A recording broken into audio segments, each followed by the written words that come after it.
तोड़ देगी ईशा सूरज का ब्रह्मचर्य।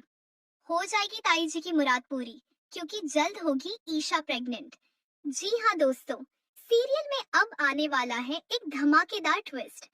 दरअसल कहानी में हम देखने वाले हैं कि मोनिका के बच्चे होने के बाद पूरे मोहल्ले में तरह तरह की बातें शुरू हो जाती हैं।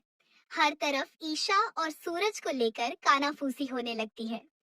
इसी बीच ताई जी अनजाने में दो औरतों की बातें सुन लेती हैं, जो आपस में चर्चा कर रही होती हैं कि सरला की एक बहू ने तो बेटी को जन्म दे दिया, लेकिन उसकी छोटी बहू ईशा तो शायद कभी मां ही नहीं बन पाएगी, क्योंकि सूरज तो उसे छूता तक नहीं है।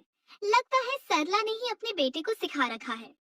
ये सारी बातें ताई जी के दिल को बहुत बुरी तरह चुभ जाती हैं और वो इसे किसी भी हाल में सहन नहीं कर पाती। इसी गुस्से और समाज की बातों से आहत होकर ताई जी एक नई साड़ी, गहने और पूरा श्रृंगार का सामान लेकर सीधे ईशा के कमरे में पहुंच जाती है। वहां जाकर वो ईशा से सख्त लहजे में कहती है कि तुझे माँ बनना ही होगा, क्योंकि एक औरत का जीवन तभी सफल माना जाता है जब वो बच्चे को जन्म देती है। ताई जी आगे कहती हैं कि ये तेरा धर्म है कि तू अपने पति का ब्रह्मचर्य तोड़े, और आज से मैं तुझे सूरज का ब्रह्मचर्य तोड़ने की इजाजत देती हूँ। इतना ही नहीं, ताई जी ये भी साफ कर देती हैं कि वो हर पल ईशा पर नजर रखेंगी। लेकिन दोस्तों, इसी दौरान सूरज दरवाजे के पीछे छिपकर खड़ा होता है और ताई जी और ईशा के बीच हुई सारी बातें सुन लेता है। दूसरी ओर ईशा अच्छे से सज धज कर, साड़ी पहनकर और खुद को संभाल कर सूरज का कमरे में बेसब्री से इंतजार कर रही होती है। लेकिन सूरज जानबूझकर कमरे में आने से बचता रहता है, क्योंकि उसे ईशा के असली मकसद के बारे में सब कुछ पता चल चुका होता है।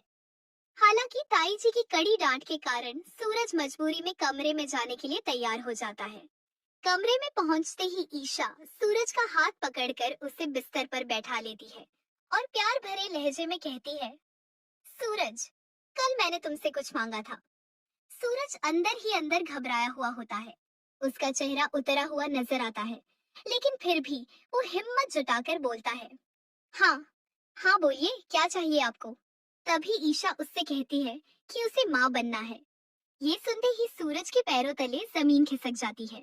उसका बुरा हाल हो जाता है और वो तुरंत कमरे से भागने की कोशिश करता है, लेकिन ईशा उसका हाथ कसकर पकड़ लेती है और उसे जाने नहीं देती।